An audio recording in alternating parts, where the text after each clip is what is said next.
This is Kuniko Inoguchi. I am very, very honored to speak to this very distinguished group of audience this morning about where do we stand and where should we stand as a very aspiring professional group of women here today, this morning, and also, of course, men. Thank you very much for your support.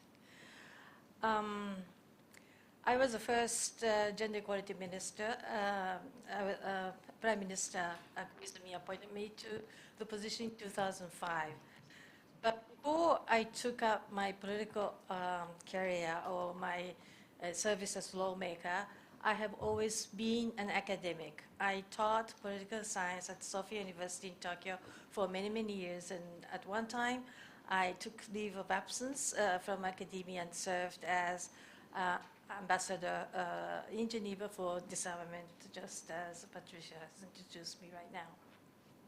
A very big change came when Prime Minister Koizumi in 2005 asked me to run for the parliament in the general election in August. I thought for a while, and I told myself, all these years I have taught democracy and diplomacy to my students. And for many years I saw the most brilliant female students doing very good work in college, and pursuing both work and life and work and family, only to find it is impossible in this society to pursue happiness in those two different areas. So I told myself there should be things I could do to change. And so I decided to run with Mr. Koizumi for that general election, and I won. And I ran and I won, and I did become Minister for Gender Equality. At that time, the biggest problem for this country was the declining birth rate. It's called total fertility rate, and that was 1.26%. Excuse me, that was 1.26. It's an indicator. Prime Minister Koizumi wanted me to reverse this trend, but this trend lasted for the last 30 years. Nobody, no policy before me could reverse this trend. So how could we do this? I sat with many people to think about what we together can do. And looking back, I did reverse the trend, although very modestly. Right now it's 1.41. Without political initiatives at high level, I think the trend of decline has continued. So the difference could have been very big. Although right now it's only 1.41. 2005, 1.26, now remains as the lowest point in Japanese history. So we have reversed the trend. What was important about political initiatives? What can we do once we are in a position of leadership or power? I worked a lot in policy areas. I had many political or policy packages to pursue gender equality and women's and children's issues. But the biggest thing we can do, if you are in position of power, is to highlight the issue, to mainstream the issue, because people in many, many ways have thought those issues to be a peripheral issue, something that could come only after many other most important priorities for the country is settled down. So once you're in position, either as a minister or the chief of a firm or division, if you're in a position of leadership, you can mainstream it. You should serve in this mission of advocacy. Of course, you have to work with the political or policy packages. You will have to find your synergies. You have to find your colleagues, bureaucracies, work with all these complicated stakeholders. You will have to solve these multiple equations. But that's not enough. It really is to tell the world that this is the most important issue. So we have to address it. Well, then you have to explain why this happened. Once you have successfully highlighted the issue, then you can discuss why this have happened anyways. So you have to provide the cause behind the current reality. And I told my people, the biggest reason, probably the single most important reason behind the declining birth rate is a lack of gender equality. Because women are asked to choose between family and work, impossible choice. You are discouraged to leave the workplace rather than take childcare leave. Although, as a lawmaker, we have established all the elaborate legal systems to ensure that you are empowered and entitled to have childcare leave, you are in reality discouraged to submit your request for childcare leave. And also women are paid less anyways, so if husband or wife is to take a childcare leave, it's always a woman. The income gap right now in Japan is 70%. So women for the same work is paid only 70% of men doing the same work, and we have to correct these biases. So gender equality, in order to make sure that you have the gender equality, women need to be able to continue to work and need extra support for that, including childcare services, childcare leave. Of course, men also are entitled to take these benefits. So as a policy package, I have introduced many of those. I served only as minister only for just about 300 days. I served up to the end of Prime Minister's tenure as Prime Minister Koizumi's tenure as Prime Minister. So it was not a very long time. But you can make a difference even in limited amount of time. Something you cannot do in 1 year, you won't be able to do it in 10 years, I told myself. The tenure will come at any point for any profession. But you're a citizen, you are an activist all your life. There's no tenure to your citizenship or your work as an activist. So, of course, I remained as the chief of gender equality policy activity of LDP. I belong to LDP, Japan's ruling conservative party. So I continued to work. I encouraged succeeding ministers to take strong initiatives. And so you continue. And then eventually you can make a difference. But then I found, even if you rise to a leadership position and you're given a tenure, you won't be able to solve all the problems. You need colleagues, leadership colleagues, at all places. And therefore, it is important to have women in leadership roles in all areas, in all local assemblies, in all professional services, so that you can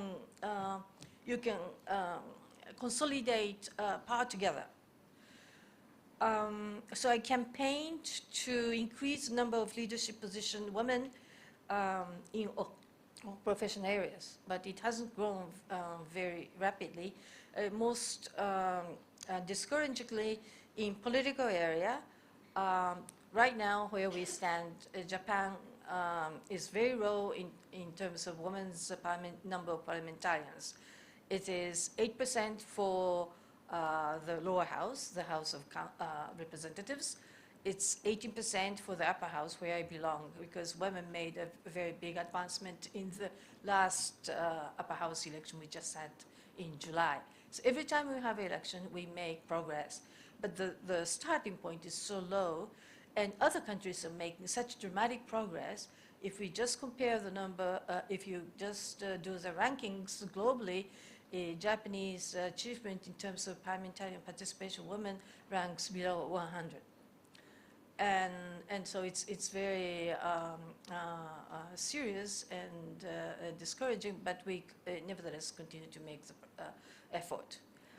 In prefecture assemblies, the percentage is even lower. It's like 88%.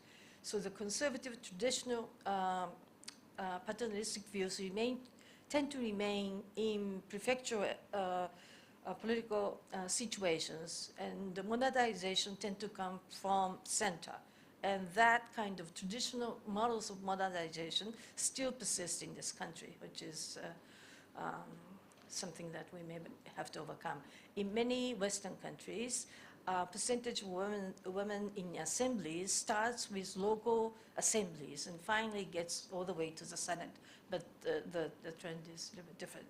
Number of percentage of governors, it's like 6 or 8%. Lawyers, judges, 18%. Medical doctors, 20% in some areas. But women tend to go for jobs that requires national qualification exams because they do a lot of studies and they can they can get higher scores. So in those areas where there is a national exam, women tend to do a lot better. For something like ambassadorship, it's 1%. In agricultural sector, it's a declining business. We have to innovate. We have to do renovations of agriculture sector. Percentage of women in agriculture organization in leadership positions is 3%. So you see that in areas which don't recruit women to high positions, they decline. So if you want to increase your productivity or income, it's best to hire more women to higher positions. Introducing quota in this country tend to be very difficult. We are still combating the views that it's unfair, but women have been in an unfair position for so many years. I would myself very much like to introduce some kind of quota for political participation. I will have to work very patiently with my colleagues to get some important outcome. But meanwhile, I would like to call on all aspiring women, first of all, to aspire to higher positions and be confident that you're qualified to it.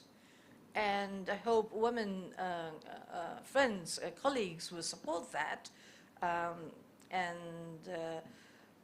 From having that very big base of political women in leadership, there will be more percentage of political women coming out of those leadership positions to aspire for political positions also. You can start with municipal assemblies. I mean, you can have your own job and also be a member of the municipal assembly. Then you can head for prefecture assembly, and then you can head for national diet. And I mean, men take those steps. Why not women take some time to start from lower ladder and try to rise.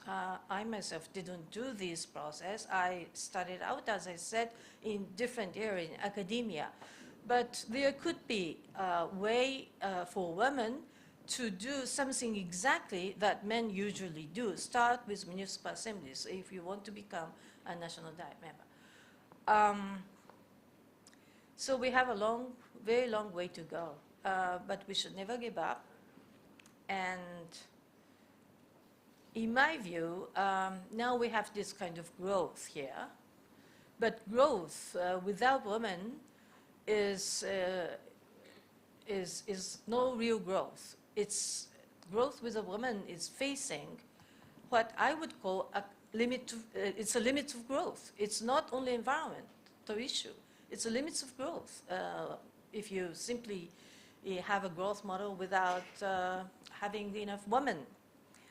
Prime Minister Abe, who used to be Chief Secretary General of the Cabinet for Mr. Koizumi, is now Prime Minister, and now he is putting women first in growth strategies. Probably he's the first Prime Minister or presidents to mean, he could be the first sort of leader of a country to place women in economic terms, not only from humanitarian issue, but to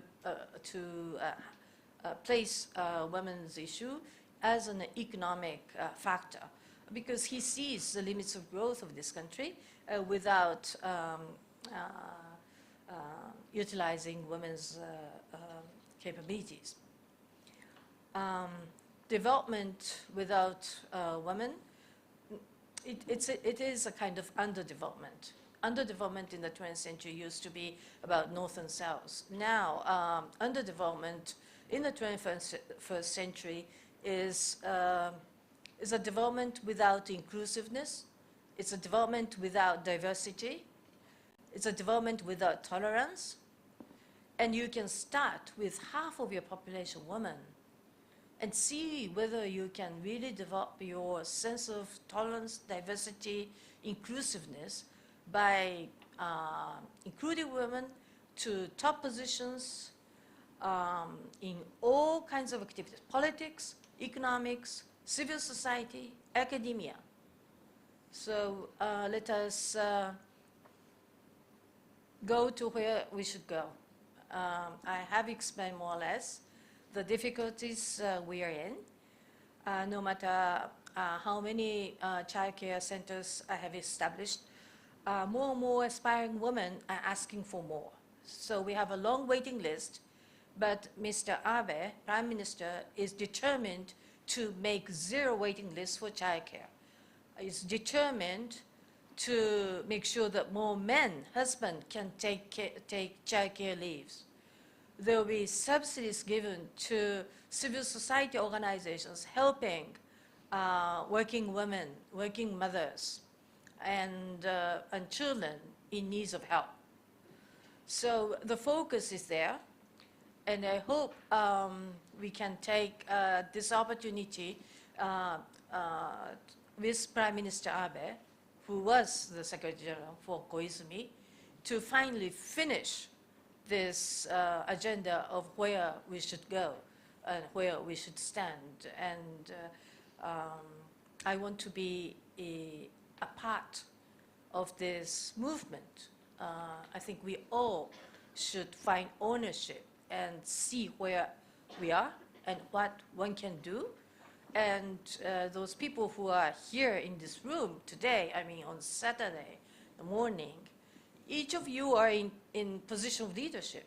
So as I said, if you're a leader, if you're directing a firm, a division, or organization, or local community assemblies, speak about gender equality and hire more women, appoint a woman to higher position, and preach why that's needed, explain the cause of the stalemate of our development as of now, and how we can make a breakthrough. So everybody can stand up and continue our work as women and men in leadership.